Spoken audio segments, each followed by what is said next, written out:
plaisir renouvelé, revivifié à chaque fois de vous proposer nos sujets, nos réflexions, nos analyses. Aujourd'hui avec Daniel Marceline, Bonjour, bonjour à toutes et tous. Emmanuel Derrinal, Bonjour.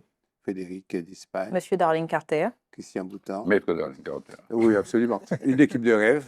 Mais je pense qu'on devrait tout de suite rendre hommage à Fanny Hogak, parce que nous sommes tous ici des gens de la culture. Je te laisse faire ça, Christian. Alors, j'ai beaucoup travaillé avec Fanny Hogak. Voilà. Je participais régulièrement au festival de jazz et de musique populaire, puisque c'était tous les 2 ans, il y avait de manière alternative festival de guitare ou festival de musique populaire.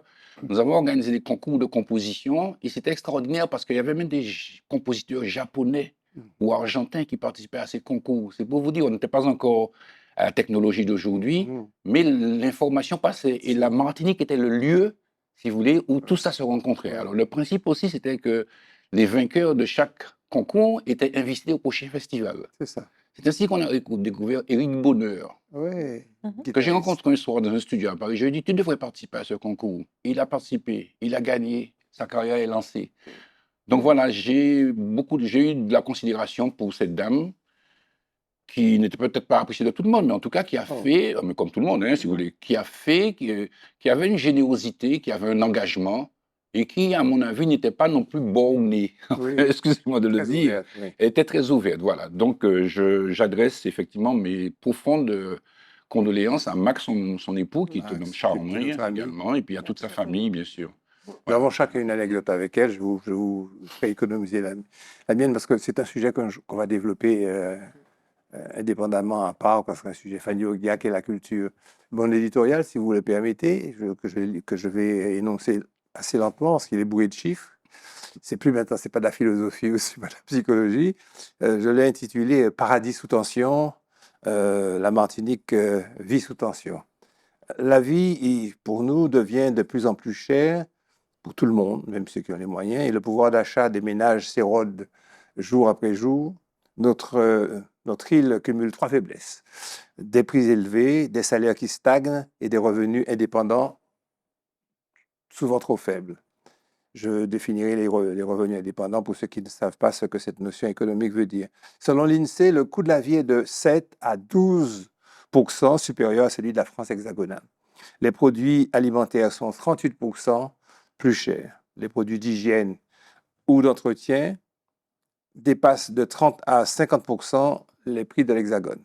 Cette cherté s'explique, dit-on, par l'insularité, par les coûts d'importation et par une concurrence limitée, ce qui reste à être prouvé. C'est ce qu'on dit. Mais cela reste à démontrer et savoir que l'administration, qui dispose des leviers pour agir, laisserait faire. Là-dessus, ça m'étonnerait encore une fois. Mais c'est partie des clichés que l'on colporte. Les salaires, eux, restent modestes. Le revenu médian en Martinique est d'environ 1100 euros par mois, contre 1600 euros en France. Le revenu médian, c'est le revenu moyen de ceux qui sont en dessous de la masse salariale versée divisé par 2. 4 Martiniquais sur 10 vivent avec moins de 1090 euros mensuels. 1090 euros mensuels. Les agents de la fonction publique, État, fonction hospitalière, territoriale, qui représentent 24% de la population active martiniquaise, c'est important. Les non-salariés représentent 16% de la population active, mais ils ne génèrent que 5%. C'est-à-dire que les gens qui comptent sur eux-mêmes, sur Poikoyo, Foscoyo, qui prennent des risques et tout, dans leur petite camionnette et tout, ils ne génèrent que 5% du revenu total. On sent bien qu'il y a quelque chose qui cloche dans ce système. Le revenu médian, 959 euros, et leur revenu médian, à ces indépendants, est 2 fois inférieur à celui de quelqu'un qui travaille pour quelqu'un, pour un revenu de salarié. Et pourtant, ce sont eux, ces artisans, agriculteurs, commerçants, qui assurent la vitalité de la diversification de notre économie. Résultat, le pouvoir d'achat diminue, les dépenses contraintes augmentent, contraintes celles par lesquelles il faut passer, la rentrée scolaire, etc., etc. Et l'économie dépend de plus en plus de la dépense publique et des transferts sociaux. La Martinique vit un paradoxe, des prix comparables à l'Europe, mais des revenus bien plus bas. un modèle sous tension où la dépendance économique alimente la frustration sociale. Nous y venons. Alors la solution, ben, on la connaît, on la colporte, on l'a dit, on fait des inventaires de façon très détaillée, et très savante, redonner du souffle à la production locale, réduire les coûts d'importation, soutenir les petites entreprises et cibler les aides publiques sur la création de valeur, créer du produit, créer du bénéfice, permettre aux entreprises de vivre. Ou plus simplement, trouver le moyen d'augmenter les revenus, puisque là, on n'y arrive pas, on est bloqué, on est figé, sans alourdir les charges des entreprises. C'est ce que rappelle souvent Emmanuel de Rênal, parce qu'il connaît ce tissu économique trop fragile et ce système artificiel devenu avec le temps presque immuable. On est figé comme les statues de sel de l'Antiquité. Nous touchons ici au point faible de notre communauté martiniquaise, il faut être lucide. Cette situation qui fait le bonheur de certains et le désespoir de beaucoup, tôt ou tard, provoquera de nouvelles éruptions sociales qui, à chaque fois, nous feront reculer de 10 ans. Alors, que faire concrètement, me direz-vous? Et bien, je vous répondrai comme le ferait Kipling. Ceci sera l'objet d'une autre histoire. Je vous remercie.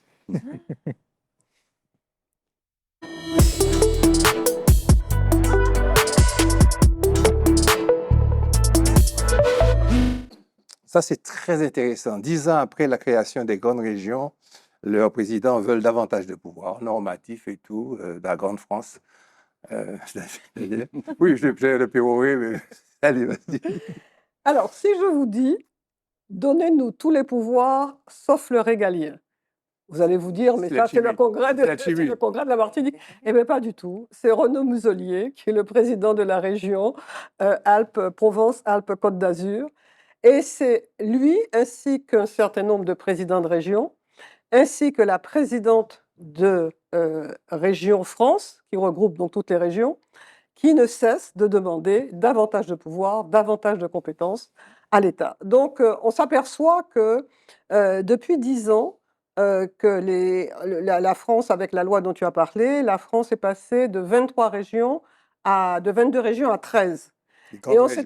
Oui. de grandes régions. Et on s'est aperçu au fil des années que cet échelon était un échelon pertinent. Et d'ailleurs, quand il y a eu un sondage IFOP sur la question, les Français, de façon générale, plébiscitent la région parce qu'ils considèrent qu'à la fois, il y a la proximité de la région et à la fois, elle a la capacité de s'occuper d'un certain nombre de problèmes économiques, de formation, même de santé. Et c'est une question qui a déjà été débattue. Et donc, à l'heure actuelle, le congrès s'est tenu le 6 novembre, hein, donc il y a quelques jours, et la feuille de route, c'est de solliciter davantage de compétences et de pouvoir. Alors, il faut peut-être rappeler que, sur ce point, Sébastien Lecornu, lorsque le 8 septembre, il a été nommé Premier ministre, il a indiqué tout de suite qu'il allait présenter au Sénat un projet de loi pour la décentralisation, la déconcentration, le pouvoir local. Donc, il semblerait qu'il y ait une convergence vers cette préoccupation. Quand on sait par ailleurs qu'il y a une loi qui est sortie, un décret, pardon, en juillet 2025, qui reconfigure le rôle des préfets dans les collectivités. C'est-à-dire qu'on considère que les préfets doivent avoir des pouvoirs qui soient plus clairs sur la transparence, sur l'application des politiques publiques et qui soient plus proches des territoires. Donc, on est en train de se rendre compte que dans la répartition des compétences, en fait, parce que c'est de ça qu'il s'agit, en fait, la répartition des compétences entre l'État et les collectivités, il faut revoir cette répartition parce que, qu'on le veuille ou non, la France demeure jacobine dans son fonctionnement et que les pouvoirs décisionnels ne sont pas suffisamment près des populations. Et quand on entend ces populations, que ce soit à propos du congrès qui s'est tenu en Martinique, mais dans d'autres territoires, où les gens intéressés vous disent, moi, ce qui nous intéresse, c'est que les transports fonctionnent mieux, c'est qu'on ait un meilleur accès aux services publics, c'est que les logements soient moins chers. C'est donc les préoccupations du quotidien. On se rend compte qu'il est possible, il y a à l'heure actuelle, avec l'arsenal législatif qui existe, à condition que l'État veuille bien cesser d'avoir cette vision centralisatrice, on peut parvenir à faire, à faire en sorte que les régions aient davantage de pouvoir, de compétences, et que donc elles soient plus à même de répondre aux préoccupations du quotidien. Il n'est donc peut-être pas nécessaire de passer par un changement de statut, un changement de constitution pour avoir des améliorations législatives et réglementaires qui aient des résultats immédiats pour le bien-être des populations. Maintenant, compte tenu de l'instabilité ministérielle, on ne sait pas ce que va devenir cette ambition du Premier ministre de présenter au Sénat. Il voulait le présenter avant les municipales. Est-ce qu'il aura la possibilité de le faire? On se pose la question, mais il n'empêche que la France se porterait certainement mieux s'il en était ainsi. Et ça nous permettra de séparer cette organisation nouvelle, plus rationnelle, qui fait du préfet un personnage avec effectivement des moyens, des possibilités, des capacités claires et définies et de décision et de ne pas chaque fois en faire remonter à Paris. C'est aussi important que de donner un certain pouvoir dit normatif, ça fait un peu peur, mais enfin, cette capacité de décision, de subsidiarité aux fonctionnaires locaux. Alors, les autres arguments, comme ils ne sont pas capables de faire ça, est-ce qu'ils sont capables de faire ça? Il faudrait le dire aux 13 grandes régions. Parce qu'il y a un processus qui est engagé, c'est un processus technique et administratif. Enlevons l'idéologie, enlevons aussi le mépris que nous avons pour nous-mêmes et pour nos élus. C'est vrai qu'ils ne sont pas très forts, on le dit tous les jours ici. Mais peut-être que ça peut poser la question, mais on la développera une autre fois. Oui. Entre la compétence et le pouvoir et l'exercice de ce pouvoir, ce n'est pas parce que les élus auront la compétence décisionnelle que ça voudra dire que c'est eux qui doivent la mettre en œuvre. Il faut s'adresser à ce moment-là à des professionnels dont c'est le métier pour pouvoir mettre en œuvre ces politiques. Il ne faut pas qu'ils croient qu'ils peuvent tout faire. 86% des Français souhaitent que les régions soient davantage associées aux décisions concernant leur territoire. 64% soutiennent une évolution vers un fédéralisme régional limité, pas n'importe quoi. 90% souhaitent clarifier et renforcer les compétences régionales. 81% approuvent la reconnaissance des régions dans la Constitution. Ce qui n'est pas, à mon avis, consubstantiel. Enfin, ils répondent dans le cadre de cette consultation, ils répondent nettement à cette question. 80% veulent un rôle accru des régions dans la gestion des fonds européens. Ça, c'est un autre problème, directement réglé. Alors, c'est sûr que tu donnes tout ça à des incompétents, que ça va être la gabegie. Et bien, à ce moment-là, on va les changer. C'est ça, la démocratie. Voilà. Les élections municipales en Martinique, on parle d'élections. Les sortants sortés, Emmanuel de Rhénal. Ah oui, ben on va rentrer maintenant tranquillement dans le débat des municipales, puisque c'est, ça vient, ça arrive, hein, c'est au mois d'avril de l'année prochaine. Donc les forces commencent à se mettre en place. Et ce débat des municipales au niveau national, d'une certaine manière, je trouve qu'il est assez invisibilisé par tout ce qui se passe, notamment au Parlement, avec le budget. Enfin, il y a des sujets qui rendent totalement invisibles les enjeux des municipales. C'est vrai sur la France. C'est vrai ici aussi, où on voit surgir des affaires qui finalement focalisent l'attention sur quelques échecs auxquels sont mêlés, il faut bien le dire, nos élus locaux, que ce soit des organisations de services publics territoriaux, on parlait du transport, des déchets, de l'eau, tout ce qui alimente cette fameuse petite musique que tu évoquais, qui en gros consiste à dire soit ils sont incompétents, soit ils sont corrompus. Bon, et ça pèse dans le débat public aujourd'hui. C'est une réalité, malheureusement, et donc il faut intégrer cette donne. Et aujourd'hui, l'opinion publique, elle va devoir se déterminer sur des idées relativement simples pour pouvoir faire des choix, des idées liées à l'efficience. Donc peut-être qu'aujourd'hui, le critère premier de celui qui va élire son candidat sera de chercher des critères d'efficacité, de pragmatisme, de bonne gestion. Donc peut-être qu'on verra arriver des propositions politiques basées sur leur capacité à régler les problèmes du quotidien. Et puis, il y a aussi peut-être un deuxième axe qui sans doute, en tout cas, fait partie des motivations, des attentes du public, enfin, des électeurs, c'est la recherche de probité, puisque le débat est un peu sali par Évidemment. ces deux thématiques. Donc, probité et compétence, voilà un petit peu à quoi pourrait ressembler le candidat idéal des prochaines municipales. Et c'est là-dessus que sans doute va s'articuler les campagnes. Voilà en gros le. Alors, je ne ferai pas l'analyse des forces politiques euh, qui rentrent en jeu parce que il y a sans doute, là encore, et c'est lié à ce que je viens de dire, un rapport entre la vision politique et idéologique des choses qui est contrebalancé par des attentes de terrain qui finalement se détachent assez vite des logiques d'appareil. Encore une fois, on ressent bien l'idée que les électeurs veulent chercher des gens de terrain, des gens qui sortent un petit peu des grands sujets idéologiques et pour aller chercher des solutions de terrain. Et donc, c'est la revanche du terrain chez les appareils, la revanche du local chez les appareils. Voilà sans doute une clé, là encore, qui va permettre de mieux apprécier les enjeux électoraux à venir.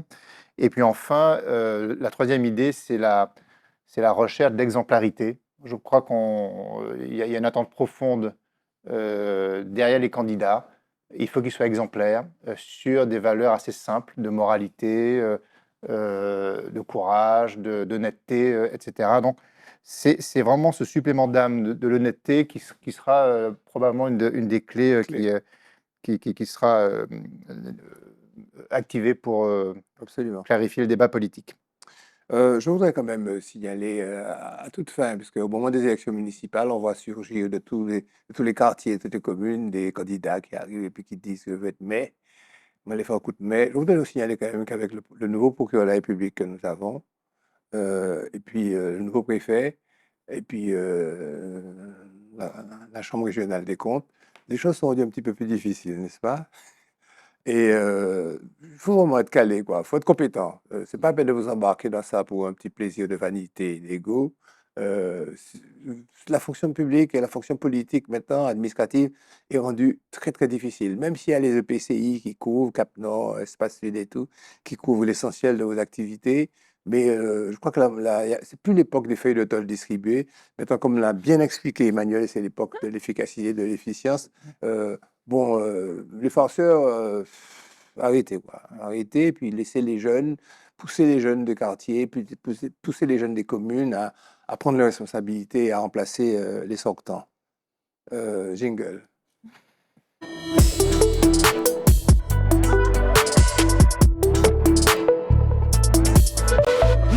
On va parler d'une chose très intéressante, c'est le procès des briseurs de monuments. 5 ans après la destruction des statues de Schellcher et de Joséphine, 11 militants, 11 ont comparu à Fort-de-France. Le délibéré, c'est le 17 novembre, mais quelques réflexions pertinentes de Frédéric à ce sujet.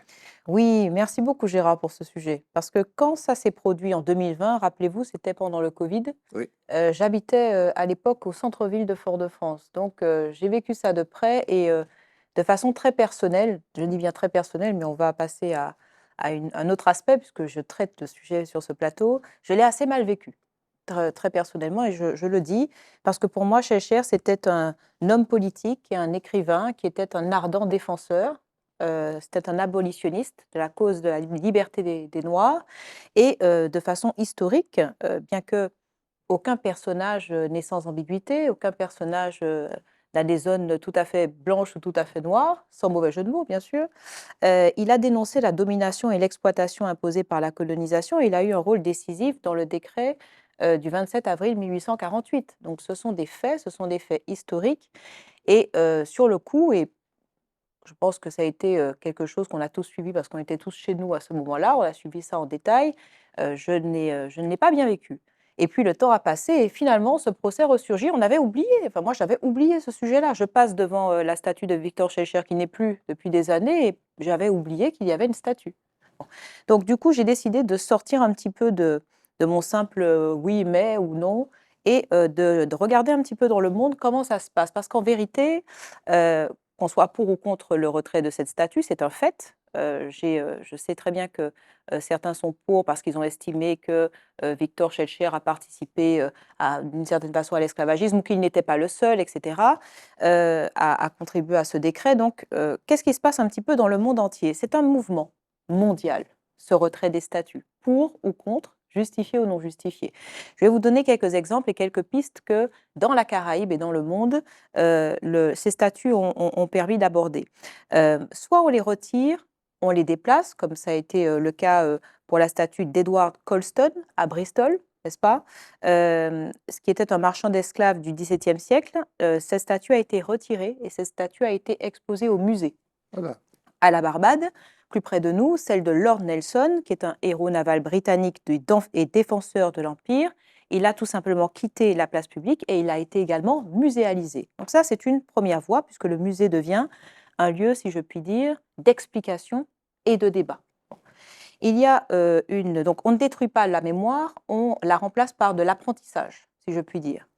Il y a une deuxième voie, c'est la recontextualisation sur place. Je vous donne encore un exemple. Dans certaines villes, à Oxford, celle de Cecil Rhodes, qui a été homme d'affaires et colonisateur de l'Afrique australe, cette statue est restée avec un texte d'interprétation. À Bruxelles et à Bordeaux, dans l'Hexagone, des plaques rappellent le passé colonial des figures locales de tous les bienfaiteurs liés notamment au commerce triangulaire et à la colonisation. Donc là, la statue, elle devient un support de réflexion, un support de remise en question. Donc l'idée, c'est de ne pas effacer la statue, mais de changer le regard. Et puis, on a aussi le remplacement, et renommer la statue. C'est le cas au Mexique, avec la statue de Christophe Colomb, qui est symbole bien sûr de la conquête et de la colonisation des Amériques. Il a été remplacé par la jeune femme d'Amajac, qui est la figure autochtone représentant tous les peuples originaires du Mexique. Donc, en Nouvelle-Zélande, je peux vous donner un autre exemple, on a retiré la statue du capitaine John Hamilton, officier britannique mort lors des guerres coloniales contre les Maoris. Donc là, les symboles changent pour représenter une mémoire beaucoup plus inclusive et par là même collective. Et enfin, on a la protection et la restauration des héros locaux. Daniel en parlait, à Haïti, la statue de Jean-Jacques Dessalines, chef de la révolution haïtienne et premier empereur noir indépendant, a été restaurée pour renforcer la fierté nationale. Et on a également en Jamaïque les monuments dédiés aux héros de l'émancipation, Marcus Garvey, Nanny of the Maroons, qui ont été entretenus et célébrés. Là, on est dans le rééquilibrage de la mémoire. Chez nous, ça pourrait très bien être l'esclave romain. Voilà. Donc finalement, moi, ma question, c'est de dire pour ou contre Victor Schellcher, la statue du Victor Schellcher, chacun aura son idée. Et je ne veux pas imposer la mienne. Mais je crois que laisser ce néant, que laisser finalement cette statue sans remplacement, sans muséalisation, sans explication, sans présence historique, c'est extrêmement dommage et je pense que le travail n'a pas été achevé, n'a pas été terminé et c'est ce que j'ai à lui reprocher. Excellemment bien traité. Alors, je voudrais ajouter à ça que, comment il n'y a pas des Fox, alors que j'ai écouté un radio, pas trop toi, mais enfin, les auditeurs qui parlent à la radio, sur 5, une radio officielle, la radio d'État, le matin, sur cette question de. C'est parce que c'est pas la question d'enlever, mais de briser les statuts. C'est pas la même chose. Tu n'as pas cité dans ton inventaire de pays où on a brisé les statuts. On les a soit enlevés ou soit remplacés. Nous sommes ceux qui, ici, tellement l'histoire est frénétiquement vécue et sentie qu'on a brisé les, comme ça, d'exorcisme, de quoi? De passé, qu'on accepterait, qu'on serait incapable de digérer, alors que d'autres pays l'ont fait et dans d'autres situations. Premièrement. Premier point. J'en bégaye, tellement ça m'agace. Deuxièmement, comment il n'y a pas ici un nombre suffisament dans cette société civile, un nombre de personnes sages qui puissent réfléchir. Il y a une commission vérité à Fort-de-France, j'y ai participé pour notre association Tous Créoles, alors je le dis très fort maintenant, pas qu'à bégayer encore, et j'ai participé ardemment au changement de nom de rue. Le général Gallieni a été remplacé par celle de notre copain achéen, etc., etc. Mais comment il n'y a pas un groupe de gens qui ont été outrés par cette béance, je fais un néologisme, de ces lieux, je passe à Schellcher, la statue de Schellcher, il n'y a rien qui a remplacé, etc. C'est inadmissible. Voilà encore une autre de notre point particulier, de notre incompétence, incapacité, j'enlève incompétence, incapacité à vivre et à faire vivre cette société. Autre sujet un petit peu aussi qui me turlupine, c'est le rôle de Joséphine de Beauharnais, qui nous turlupine, de le rétablissement de l'esclavage et l'histoire de sa statue à Fort-de-France. Christian. Alors, je te J'ai remercie. lutté pour ne pas empiéter sur ton sujet. J'ai lutté, Oui. Christian. C'est vrai que ce sont des environnements qui sont un peu similaires, Ouais. qui sont proches. Voilà. Alors, évidemment, quand Jérôme donne un sujet, il faut essayer de l'explorer, partager le maximum d'éléments avec ceux qui nous écoutent et nous regardent. Alors, Joséphine, on sait, effectivement, elle s'appelait Tachère de la Pagerie. Mhm. Et on sait aussi qu'elle elle était mariée au vicomte de Beauharnais. Beauharnais, c'était son premier mariage. Elle a eu 2 enfants. Figurez-vous que c'est un de ses enfants qui lui a fait rentrer en contact avec Napoléon. Mhm. Et Napoléon est tombé amoureux fou de Joséphine. Il devait y avoir de quoi. Et donc, elle épouse Napoléon. Elle a 32 ans. Napoléon a 26 ans. Ça se passe en 1796. En 1910, ils divorcent. Ils sont restés 14 années peut-être ensemble. Alors, il est dit que leur séparation est due à l'impossibilité pour Joséphine de donner un héritier à Napoléon. Voilà. Et que lors du divorce, de manière de consentement mutuel, Napoléon aurait eu un discours très émouvant et Joséphine accepte la séparation pour le bien de la France. On imagine, si vous voulez, l'état d'esprit à cette époque. L'esclavage est aboli, rappelons-le, en 1794 par la Convention qui était au pouvoir en France, restaurée en 1802. Alors, on se demande effectivement, est-ce que Joséphine a influencé Napoléon? Alors, il y a divers propos à ce niveau. Moi, je vous dirai un certain nombre d'éléments. Déjà, il semble qu'elle aurait fait preuve de mobilisation pour la défense des planteurs de la Martinique, bien évidemment, en demandant la prolongation peut-être de ce système. Cependant, en 1792, à travers une lettre qu'elle avait faite, en 1794, on retrouve plusieurs propos par lesquels elle dénonce l'esclavage, elle dénonce la condition et les cruautés des maîtres, et puis elle fait aussi ressortir que toutes les habitations n'étaient pas pareilles. Il y avait des maîtres qui étaient peut-être plus humains que d'autres. Il semble-t-il que l'habitation dans laquelle elle vivait, ce n'était pas, enfin, c'était plutôt ça, quoi. C'est-à-dire il y avait une considération pour les esclaves, une mobilisation pour favoriser un petit peu leur promotion, si je puis dire. Donc, elle a donc, je l'ai dit, dénoncé la cruauté des maîtres. Il faut savoir aussi que l'expression d'une femme à cette période n'était pas évidente non plus, hein, parce qu'on a tendance à juger en 2025 des faits qui se sont passés 2 siècles avant, en ignorant les conditions des femmes, en ignorant l'organisation sociale. Voilà, on juge, on est très carré sur ça. Bien. Alors, je rappelle également que, vous savez, Saint-Domingue a été quand même Saint-Domingue incluait Haïti, parce que Haïti n'existait pas, hein. C'était Saint-Domingue, et c'est là qu'il y avait les plus grandes plantations.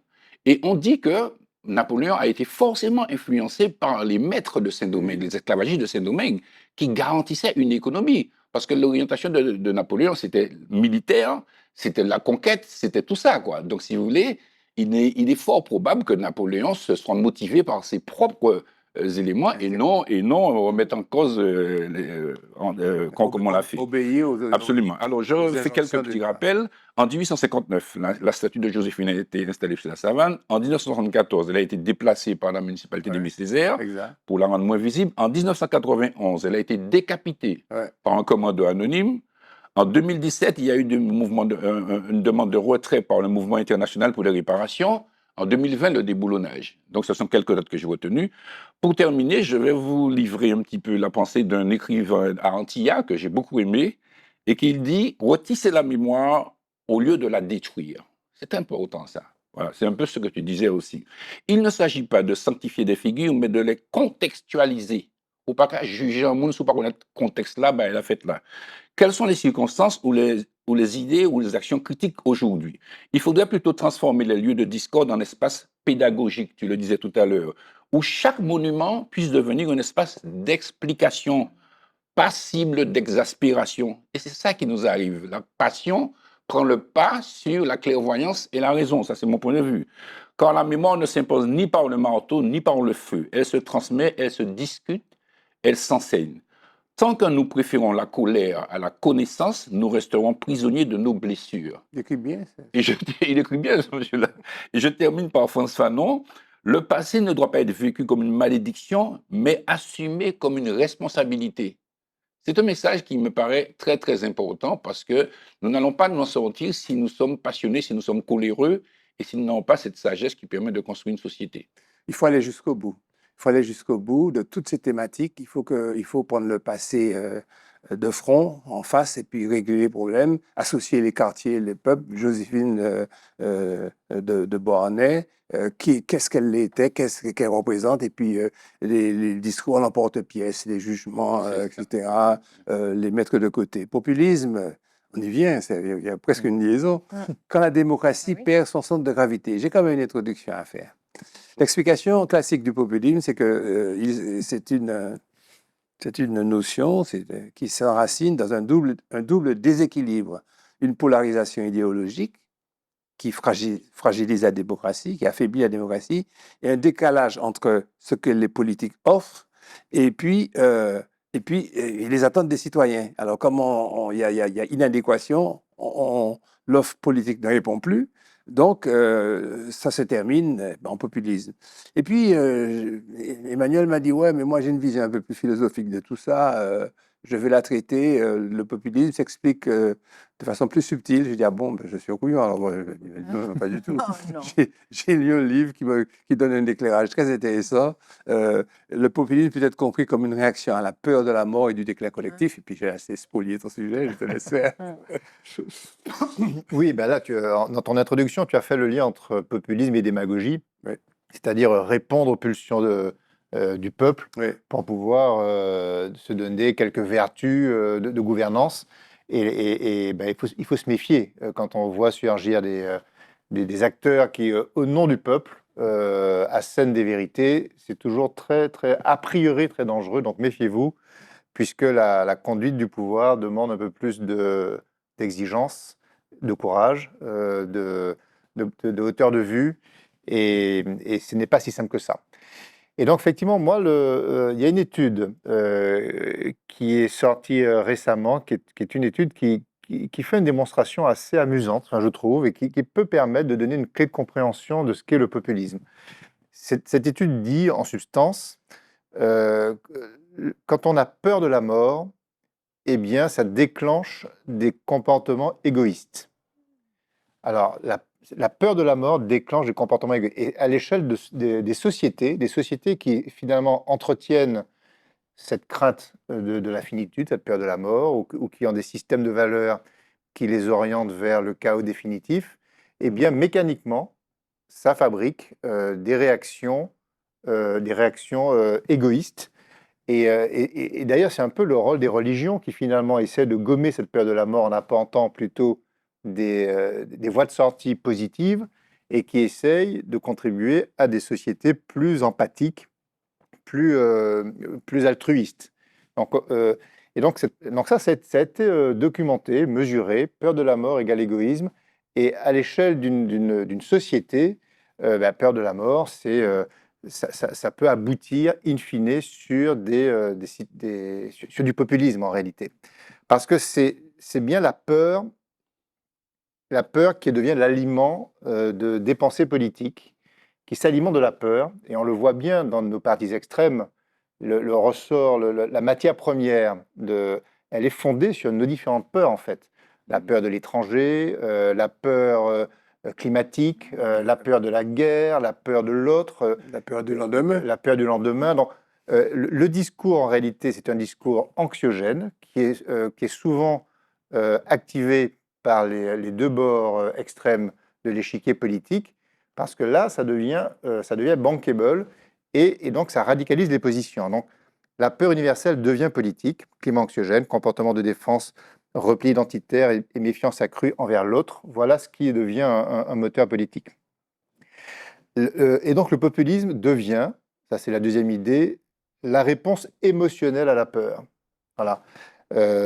Parce que, qu'on soit de droite ou de gauche, puisque les populismes sont dans les deux bords, eh bien, c'est en instrumentalisant la peur qu'on bâtit son discours.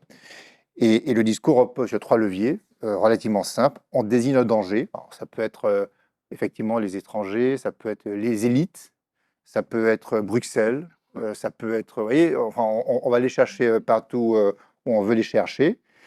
Le deuxième levier, c'est on offre une protection. En gros, votez pour moi, je vous défendrai. Sortez de l'Europe. On va reprendre le contrôle Voilà. parce que le pays dévisse. Vous voyez, ce genre de discours-là, c'est... Et le troisième levier, eh bien, on restaure une identité collective idéalisée. Et c'est là qu'on parle de peuple.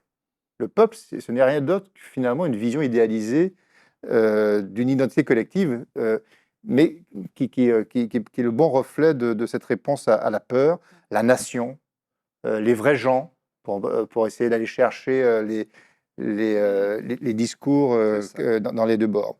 Voilà. Et puis la dernière idée autour de tout ça, c'est que donc la peur engendre l'égoïsme qui engendre le populisme, et ça enclenche le réflexe d'un leader fort. Une fois qu'on a peur, on a besoin d'être protégé. Et donc, eh bien là, on voit venir le danger du populisme. Parce que derrière le populisme, il y a aussi des risques de dérive totalitaire. C'est ça et bien, ça s'articule bien avec cette logique de peur de la mort. Donc, le risque des figures autoritaires, des figures d'autorité fortes, charismatiques, voire autoritaires, qui émergent dans ce climat émotionnellement tendu. Non, c'est bon. Moi, je peux? Oui, tu peux. On a finalement un transfert, parce que ça me fait penser cette sorte de mystification finalement de l'élu, de celui qu'on choisit, ou de celle qu'on choisit, au roi thaumaturge. Mmh. Ce lien très fort entre la figure du pouvoir et la figure de Dieu. Mmh. Puisque c'est un petit peu le lien que tu Mmh. fais avec la mort et le monde spirituel. Moi, je n'y avais jamais pensé. C'est très intéressant cet angle, Emmanuel. Merci. Donc, n'ayez pas peur de la mort, et vous ferez du bonheur autour de vous. Je dois dire, ouais, c'est un raccourci, très raccourci. Je dois dire que lorsque Emmanuel m'a dit ça, je dit, mais qu'est-ce qu'il va moi Puis j'ai réfléchi, j'ai causé la question. Et effectivement, c'est l'angoisse. Mmh. L'angoisse existentielle qui fait que la démo paraît si, ça paraît dérisoire. La situation est trop grave pour qu'on puisse se fier à un vote. Et puis, il y a plein de gens qui sont des ennemis autour de Ouais. nous. Mettons-nous ensemble avec un chef et puis battons-nous contre les ennemis. J'ai déjà dit plusieurs fois que tout au début de l'intelligence artificielle générative, Daniel me disait, mais il faut qu'on en parle. Je lui disais, attends, laisse monter là-bas, le souffler, il faut qu'on en... Et maintenant, le moment est venu. J'ai trouvé un sujet très intéressant, c'est que face à l'IA, à l'intelligence artificielle, l'enseignant, alors ça commence à devenir intéressant. L'enseignant ne doit pas se transformer en chasseur de fraude, mais repenser sa pédagogie. Ce sujet m'a plu, pardon, parce que je connais beaucoup de profs à qui j'ai dit, mais comment tu fais, comment vous faites? Au niveau de l'université, qui me disait, ben, à l'évidence, ça se voit tout de suite, ne serait-ce que sur la typographie.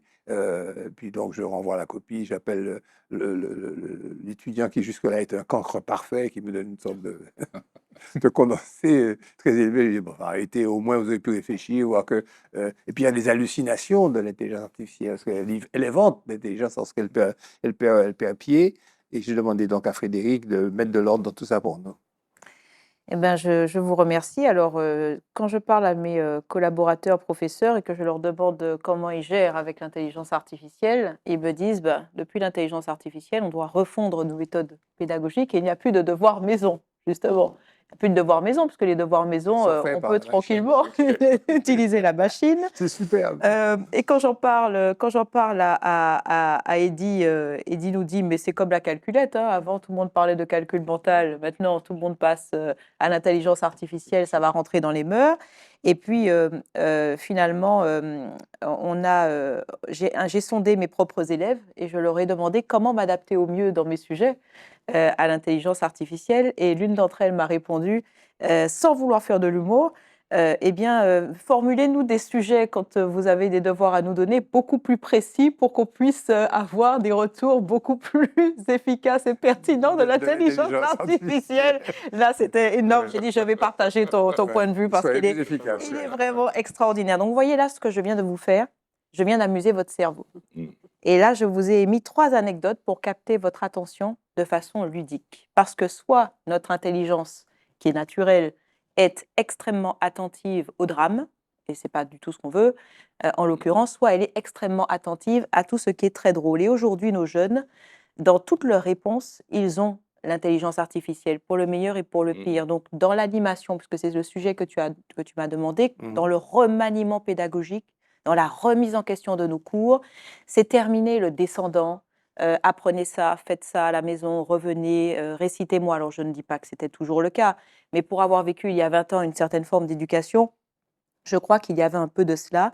Et je crois qu'en termes d'éducation, on doit devenir ce qu'on appelle un enfant sérieux, un enfant adulte. Le professeur doit être un enfant adulte, c'est-à-dire rentrer dans la mécanique du cerveau humain et pouvoir être assez attractif pour avoir de l'attention. Alors, je vais vous donner des exemples concrets que je pratique dans mes cours en lien avec l'intelligence artificielle.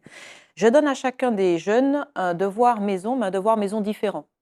Donc, chacun arrive, c'est une même thématique, mais c'est un sujet d'exposé lié à une thématique unique, mais des sujets différents. Par exemple, imaginons le travail. Pour certains, ce sera le coût du travail. Pour d'autres, ce sera le télétravail. Pour d'autres encore, vous voyez, ce sera différent. Et donc, ils sont arrivés lors des exposés sur les 2 sessions avec les mêmes exemples d'entreprise. Et à la fin, ils ont tous explosé de rire parce qu'en fait, ils sont allés chercher sur la même IA. Et donc, ils ont retenu dans leur cerveau ce que je voulais leur faire faire, c'était d'accord, utilisez l'intelligence artificielle, mais renseignez-vous, essayez de prendre des exemples différents, essayez de diversifier, sinon tout le monde va voir. Et alors, à la fin, quand ils ont encore cité une entreprise très connue, ils pouffaient de rire et là, c'est ça l'enseignement en fait. Bon, ensuite, je suscite aussi des jeux de rôle pour susciter la curiosité. Donc, ils vont faire des recherches sur les contenus et la connaissance, mais les jeux de rôle vont les plonger dans le réel, en fait, dans la pratique. Donc, ça va un petit peu les dégager de cette intelligence artificielle. On est peut-être trop souvent dans la transmission académique, dans le descendant. Or, il faut pouvoir diversifier par des jeux de rôle, par des cas pratiques et sortir finalement de ce bassin de l'intelligence artificielle, puisque finalement, c'est le bassin de la connaissance aujourd'hui qui est, comment dirais-je, accessible. Et puis, cette intelligence artificielle, on peut aussi composer avec elle par de la réflexion. C'est-à-dire que quand ils font des recherches au niveau de l'intelligence artificielle, de toute façon, ils l'utiliseront. Il faut partir de ce principe. Ils useront de cette intelligence artificielle. Eh bien, c'est de faire ce qu'on appelle le pas de côté. À savoir, on traite de ce sujet, toujours mon fameux sujet du travail. Tout le monde va sortir à peu près les mêmes informations. Et l'idée, c'est de dire, que pensez-vous avec votre intelligence de ce qui est dit? Alors là, mais non, mais madame, l'intelligence artificielle, c'est le dogme. Non. Allons critiquer. Et en fait, on se rend compte que l'intelligence artificielle, et vous le savez tous autour de cette table, a de nombreux biais. Et donc, du coup, le fait de pouvoir critiquer l'intelligence artificielle, alors là, c'est un vrai bonheur pour chacun d'entre eux. C'est passionnant. On a malheureusement pris du retard. Jingle pour passer à... C'est dommage, c'était très intéressant.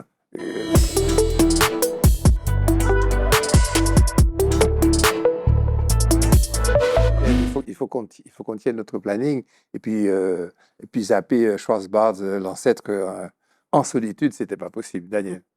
Oui, alors pourquoi avoir choisi de parler du livre de Simone Schwarzbard, L'ancêtre en solitude? S'il n'y a pas d'image, je vais montrer l'image du livre. Mais montre-le quand même. Parce que c'est d'abord un anniversaire. Le 29 novembre, il y aura, c'est l'anniversaire de la mort de la mulâtresse Solitude. Elle a été, alors je rappelle pour ceux qui ne connaissent pas, que Solitude, c'est une esclave, on dit qu'elle a été affranchie, mais qui est partie en rébellion. Et en 1794, l'esclavage est aboli, mais il est aboli en Guadeloupe, pas à la Martinique, parce que la Martinique est occupée par les Anglais. Exact. Et en 1802, Napoléon décide de rétablir l'esclavage. Il y a un certain nombre de personnes, dont des officiers noirs et mulâtres, dont Delgrès, dont on a déjà parlé, qui se révoltent, qui prennent les armes pour empêcher le rétablissement. Il y a un certain nombre, pendant plusieurs mois, et il y a des batailles, des affrontements, et Delgrès va se faire sauter à Matouba avec 300 hommes pour vivre libre ou mourir. Il préfère mourir. Solitude fait partie des rebelles, et son existence est attestée par un historien qui s'appelle Lacour, qui a écrit un livre qui a plusieurs volumes sur l'histoire de la Guadeloupe, et qui fait état du fait qu'elle était rebelle. elle a été arrêtée. Quand elle a été arrêtée, elle est passée en jugement, elle a été condamnée à mort et comme elle était enceinte, on a attendu qu'elle accouche et le lendemain de sa délivrance, comme on dit à l'époque, elle a été exécutée, c'est-à-dire qu'elle a été pendue. Et donc, c'est l'anniversaire qui fait que ça me donne l'occasion de parler de ça. Et ensuite, Simone et André de Charles Barth, ils sont mariés, mais ils ont une vision commune de relier l'histoire de la Shoah et l'histoire de l'esclavage. Et ils décident de faire toute une série qui commence par un livre à 4 mains, et ensuite qui se continue par La mulâtresse solitude. Mais c'est André seulement, on l'attribue quelquefois à Simone, mais c'est André qui l'écrit. Et à l'époque, en Guadeloupe, les militants n'acceptent pas qu'un blanc ait écrit un ouvrage sur la mulâtresse solitude. Il est absolument blessé et il ne publie plus. Il écrit, mais il ne publie plus. Or, c'est grâce à lui qu'on va commencer à parler de la mulâtresse solitude. Le livre sort en 1972. Il meurt en 2006, mais il a laissé énormément de notes, d'écrits, et Simone décide, avec l'aide d'un historien, de mettre de l'ordre dans ses écrits et de continuer, finalement, de publier ce qui avait été prévu, ce qui fait qu'à la mulâtresse solitude, il y a 2 suites, dont l'une est L'ancêtre en solitude et Adieu Bogota. Et L'ancêtre en solitude, je vous ai dit tout à l'heure que la mulâtresse solitude avait accouché. On ne sait absolument pas, il n'y a pas de documents, il n'y a rien du tout, mais les deux imaginent la descendance de la mulâtresse solitude à travers sa fille, sa petite-fille, son arrière-petite-fille, qui se trouve être Mariotte, qui est le nom qui était dans le livre Un plat de porc au banane verte, et qui se trouve être en Martinique. Donc, Suzanne Schwarzbart est en Martinique du 17 novembre au 23 novembre grâce à Festival en Pays Rêvé de Victor Laszlo. Elle est à Madiana, elle est au Père Pinchon, elle est à la médiathèque de Rivière-Salée. Ne la ratez pas. Il faut aller la voir. Musique. Génial.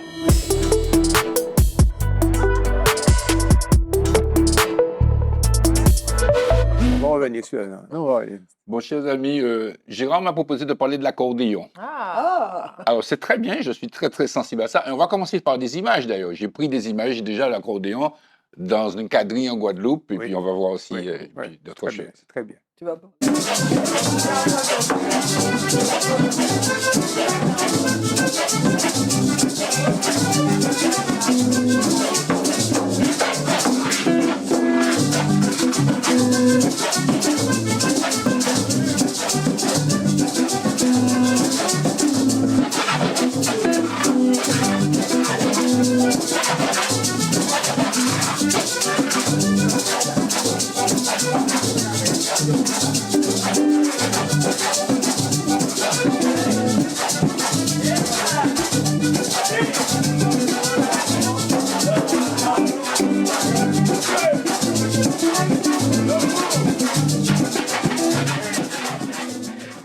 C'est un contexte extraordinaire avec effectivement les traditions guadeloupéennes, l'accordéon au centre avec la guitare, avec le tambour basse et puis le fond, le push, le feu. Ouais. Donc c'est voilà, voilà. On va continuer avec. On a eu l'occasion de parler de Roro Calico, qui est quand même, à mon avis, l'étoile montante, hein, si vous voulez, de l'accordéon. Mais là, j'ai choisi Eddie Osier-Lafontaine, on va écouter Femme Martinique 12, je crois.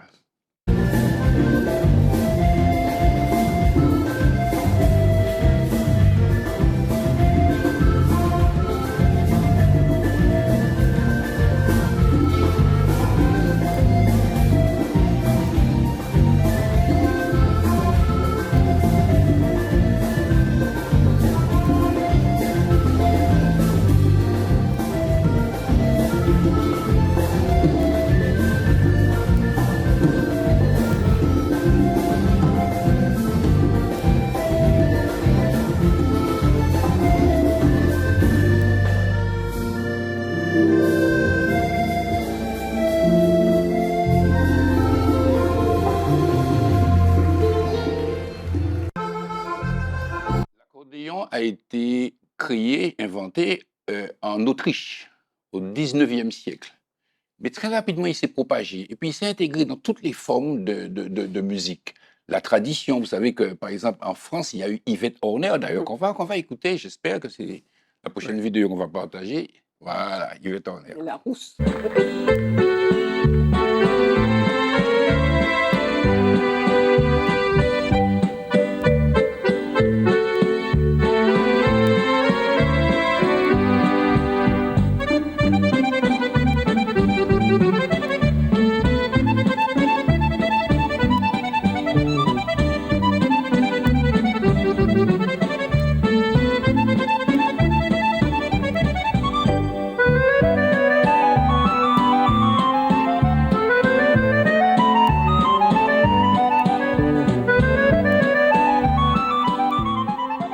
Joli. Alors, les tangos, c'est les valses et tout. Alors, on a vu, il y a des accordéons avec touche clavier et Ouais. puis il y a des accordéons à piston. Ouais, C'est deux trucs de voilà. Il y a des accordéons diatoniques et des accordéons chromatiques. ouais. C'est comme quand vous soufflez dans un harmonica, quand vous soufflez, ça fait un son. Et faut Quand vous aspirer. soufflez, ça fait un autre son. C'est ça le chromatique. Et le diatonique, le son est pareil. Mais enfin, il y a des petites choses comme ça qu'il faut savoir. On va Voilà, devenir mais savant. les balles Prochain- musettes ont été prochain beaucoup morceau. animées par les accordéons. Mais l'accordéon est entré aussi dans la modernité. On va voir Richard Galliano, par Voilà, exemple. là et- maintenant, voilà. on rentre dans le vif du sujet.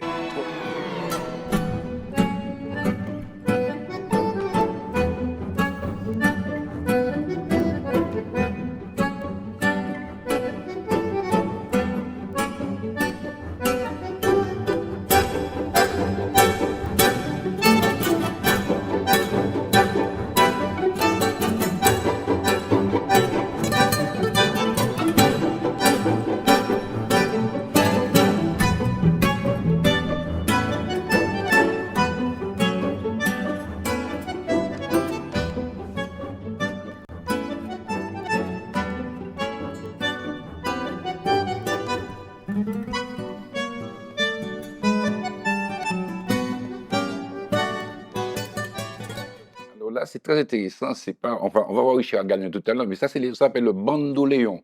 Vous avez vu qu'il n'a pas la même forme que l'accordéon, mais en fait, c'est le même principe. Tu ouvres et puis on est dans le chromatique. Là, Tu, super. tu ouvres et tu. Voilà. Et vous voyez comment l'accordéon est intégré dans des symphonies, dans des orchestres. Tu vois, ça, c'est à la Philharmonie de Paris. C'est aussi une manière de voir l'accordéon. Ce n'est pas simplement, si vous voulez, des traditions ou des valses. Bien. Alors là, on va voir aussi, j'ai parlé du jazz, Richard Galliano, qui est un accordéoniste, qui est venu ici d'ailleurs, hein, par Fanny Ogiac, et qui, on va vous montrer peut-être deux images, une première Richard Galliano avec un musicien, un autre accordéoniste. Enfin, on va voir, on va découvrir tous ensemble.